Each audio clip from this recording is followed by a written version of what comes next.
Good morning. ಎಲ್ಲರೂ ಎದ್ದು ನಿಂತ್ಕೋಣ. ನಾವು ಸತ್ಯವೇದಗಳನ್ನ 62ನೇ ಕೀರ್ತನೆಗೆ ತಿರ್ಸ್ಕೋಣ ಪ್ರಿಯರೇ. Let's everyone stand up. Please turn your Bibles to Psalms 62. 12 ವಚನಗಳಿದೆ. 11 ವಚನದವರೆಗೂ ನಾವು ಉತ್ತರ ಪತ್ರಿತರ ಓದಿಕೊಳ್ಳೋಣ. 12ನೇ ವಚನ ಒಟ್ಟಾಗಿ ಓದಿಕೊಳ್ಳೋಣ. 62ನೇ ಕೀರ್ತನೆಯಲ್ಲಿ 1ರಿಂದ 11ವರೆಗೂ ನಾವು ಉತ್ತರ ಪತ್ರ ಓದ್ಕೊಳ್ತೇವೆ. 12ನೇ ವಚನ ಒಟ್ಟಾಗಿ ಓದ್ಕೊಳ್ತೇವೆ. ಮೊದಲನೇ ವಚನವನ್ನು ಸಹೋದರರು ಓದಬೇಕಾದ್ರೆ, ಬ್ರದರ್ಸ್ ಓದಬೇಕಾದ್ರೆ, 2ನೇ ವಚನ ಸಹೋದರಿಯರು ಸಿಸ್ಟರ್ಸ್ ಓದಬೇಕು. ಅದೇ ರೀತಿಯಾಗಿ 12ನೇ ವಚನ ಒಟ್ಟಾಗಿ ನಾವು ಓದುವವರಾಗಿದ್ದೇವೆ. Let's start to read 62 Psalms first verse.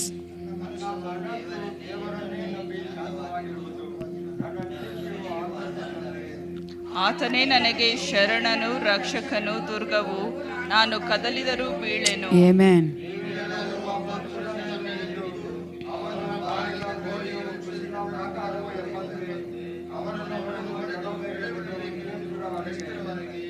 ಅವನನ್ನು ಉನ್ನತ ಸ್ಥಾನದಿಂದ ಅವರ ಆಲೋಚನೆ ಕೊಂಡಾಡುವುದು ಅವರಿಗೆ ಅತಿ ಸಂತೋಷ. ಬಾಯಿಂದ ಹರಡಿ ಮನಸ್ಸಿನಿಂದ ಶಪಿಸುತ್ತಾರೆ. ಮನವೇ, ದೇವರನ್ನೇ ನಂಬಿ ಶಾಂತವಾಗಿರು. ನನ್ನ ನಿರೀಕ್ಷೆಯು ನೆರವೇರುವುದು ಆತನಿಂದಲೇ. ಆತನೇ ನನಗೆ ಶರಣನು, ರಕ್ಷಕನು, ದುರ್ಗವು, ನಾನು ಕದಲುವುದಿಲ್ಲ.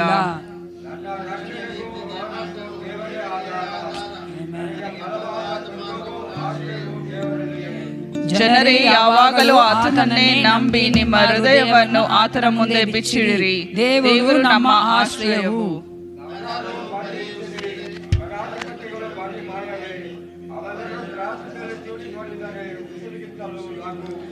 ಅನ್ಯಾಯದಿಂದ ಸಂಪಾದಿಸಿದ್ದನ್ನು ನೆಚ್ಚಬೇಡಿರಿ, ಸುಲಿಗೆಯಿಂದ ಗಳಿಸಿ ಸೊಕ್ಕಿರಬೇಡಿರಿ, ಹೆಚ್ಚಿದ ಆಸ್ತಿಯಲ್ಲಿ ಮನಸ್ಸಿಡಬೇಡಿರಿ.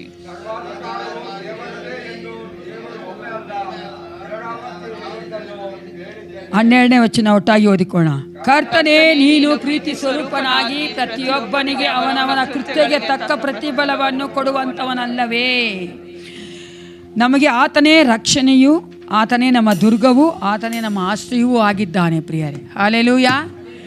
ಈ ಒಂದು ಕೀರ್ತನೆಯಲ್ಲಿ ಎಷ್ಟು ಸಾರಿ ಕೀರ್ತನೆಗಾರನು ನಂಬಿ ನಂಬಿ ನಂಬಿ ಅಂತ ಹೇಳ್ತಾನೆ ಅಲ್ವಾ? ಆ ನಂಬಿಕೆಯೇ ನಮಗೆ ದೇವರು ಕೇಳುವಂಥದ್ದು. ನಾವು ಆತನ ನಂಬುವುದೇ ದೇವರಿಗೆ ಬೇಕು. ಬೇರೆ ಯಾವುದನ್ನು ದೇವರು ಇಷ್ಟಪಡುವ ಆತನಲ್ಲ. ನಮ್ಮ ಹೃದಯಪೂರ್ವಕವಾಗಿ ಹೃದಯಾಂತರದಿಂದ ನಾವು ಆತನೊಬ್ಬನೇ ನಂಬುವವರಾಗಿ ಮಾಡುವಂಥ ಎಲ್ಲ ಕಾರ್ಯವನ್ನು ಆತನು ಇಷ್ಟಪಡುವ ಆತನಾಗಿದ್ದಾನೆ. ನಾವು ನಮ್ಮನ್ನು ಪರೀಕ್ಷೆ ಮಾಡಿಕೊಳ್ಳಬೇಕಾಗುವುದು ಒಂದೇ ಒಂದು, ನಾನು ಆತನನ್ನು ನಂಬ್ತಾ ಇದ್ದೇನಾ?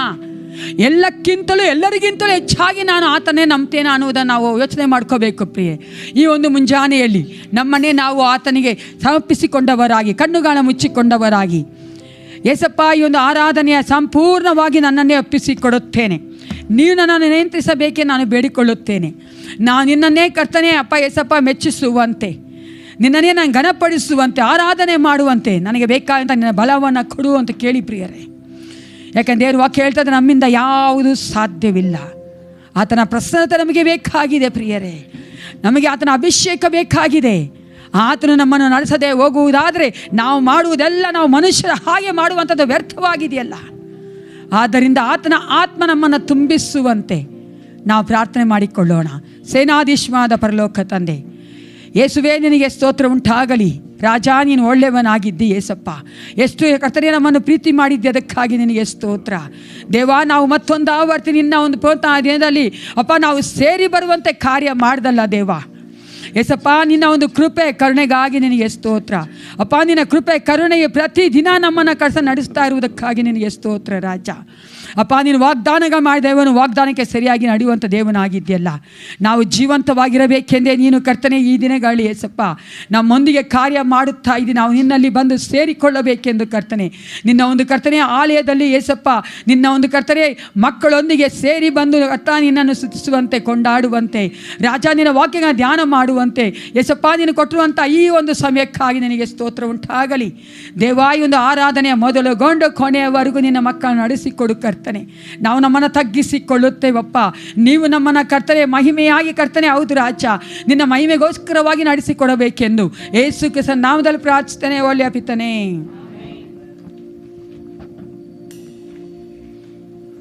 ಹೌದು ಪ್ರಿಯರೇ, ಸರ್ವಾಧಿಕಾರವು ದೇವರದೇ ಎಂದು ದೇವರು ಒಮ್ಮೆ ಅಲ್ಲ 2 ಆವರ್ತಿ ಹೇಳಿದ್ದನ್ನು ಕೇಳಿದ್ದೇನೆ ಎಂದು ಕೀರ್ತನೆಗಾರನು ಹೇಳುತ್ತಾನೆ.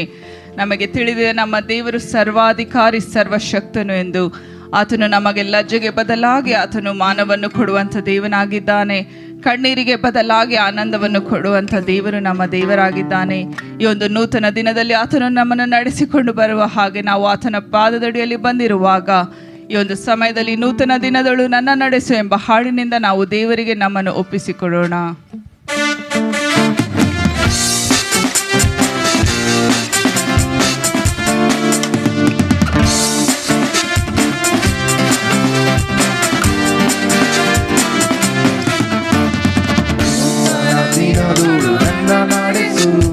ನೂತನ ಕೃಪೆಯಿಂದ ನನ್ನ ತುಂಬಿಸು, ನೂತನ ದಿನದೋಳು ನನ್ನ ನಡೆಸು, ನೂತನ ಕೃಪೆಯಿಂದ ನನ್ನ ತುಂಬಿಸು. ಹೊಸ ಕೃಪೆಯ ನೀಡು ದೇವಾ, ಹೊಸ ಬಲವ ನೀಡು ದೇವಾ, ಹೊಸ ಕೃಪೆಯ ನೀಡು ದೇವಾ, ಹೊಸ ಬಲವ ನೀಡು ದೇವಾ. ನೂತನ ದಿನದೋಳು ನನ್ನ ನಡೆಸು, ನೂತನ ಕೃಪೆಯಿಂದ ನನ್ನ ತುಂಬಿಸು, ನೂತನ ದಿನದೋಳು ನನ್ನ ನಡೆಸು, ನೂತನ ಕೃಪೆಯಿಂದ ನನ್ನ ತುಂಬಿಸು. ಆರಂಭ ಅಲ್ಪವಾದರೂ ಅಂತ್ಯವು ಸಂಪೂರ್ಣವು, ಆರಂಭ ಅಲ್ಪವಾದರೂ ಅಂತ್ಯವು ಸಂಪೂರ್ಣವು. ಕೊರತೆಗಳು ನೀಗಲಿ, ಎಲ್ಲ ಕೊರತೆಗಳು ನೀಗಲಿ, ನಮ್ಮ ಕಷ್ಟಗಳು ನೀಗಿ ಹೋಗಲಿ, ನಮ್ಮ ಕಷ್ಟಗಳು ನೀಗಿ ಹೋಗಲಿ. ಹೊಸ ಕೃಪೆಯ ನೀಡು ದೇವಾ, ಹೊಸ ಬಲವ ನೀಡು ದೇವಾ, ಹೊಸ ಕೃಪೆಯ ನೀಡು ದೇವಾ, ಹೊಸ ಬಲವ ನೀಡು ದೇವಾ. ನೂತನ ದಿನದೋಳು ನನ್ನ ನಡೆಸು, ನೂತನ ಕೃಪೆಯಿಂದ ನನ್ನ ತುಂಬಿಸು, ನೂತನ ದಿನದೋಳು ನನ್ನ ನಡೆಸು, ನೂತನ ಕೃಪೆಯಿಂದ ನನ್ನ ತುಂಬಿಸು. ಲಜ್ಜೆಗೆ ಬದಲಾಗಿ ಮೇಲನ್ನು ನೀಡು ದೇವಾ, ಲಜ್ಜೆಗೆ ಬದಲಾಗಿ ಮೇಲನ್ನು ನೀಡು ದೇವಾ. ಕಣ್ಣೀರಿಗೆ ಬದಲಾಗಿ, ನಮ್ಮ ಕಣ್ಣೀರಿಗೆ ಬದಲಾಗಿ ಆನಂದ ನೀಡು ದೇವಾ, ಪರಮಾನಂದ ನೀಡು ದೇವಾ. ಹೊಸ ಕೃಪೆಯ ನೀಡು ದೇವಾ, ಹೊಸ ಬಲವ ನೀಡು ದೇವಾ, ಹೊಸ ಕೃಪೆಯ ನೀಡು ದೇವಾ, ಹೊಸ ಬಲವ ನೀಡು ದೇವಾ.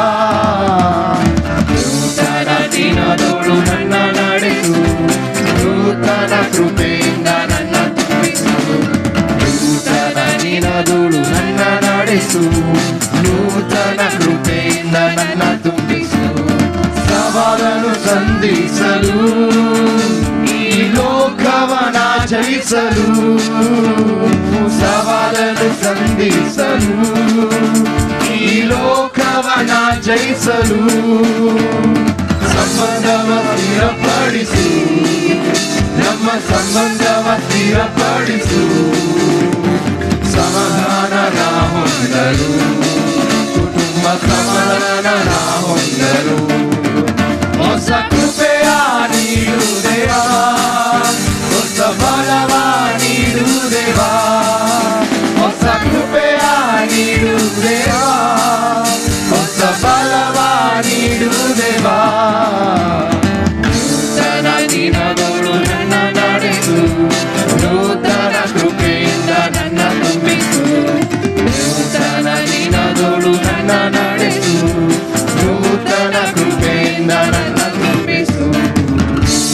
ನಮ್ಮ ಕರ್ತನು ದಿನವೂ ಹೊಸ ಹೊಸ ಕೃಪೆಯಿಂದ ನಮ್ಮನ್ನು ತುಂಬಿಸುವ ಆತನಾಗಿದ್ದಾನೆ. ಆತನಿಗೆ ಒಂದು ಸಮಯದಲ್ಲಿ ಬಾಯನ್ನು ತೆರೆದು ಸ್ತೋತ್ರವನ್ನು ಮಾಡೋಣ. ಕರ್ತನೆ, ಇಡೀ ವಾರದಲ್ಲಿ ನಮಗೆ ಹೊಸ ಕೃಪೆಯನ್ನು ಕೊಟ್ಟದಕ್ಕಾಗಿ ಸ್ತೋತ್ರ ಎಂದು ಹೇಳೋಣ. ಸ್ತೋತ್ರ ರಾಜ.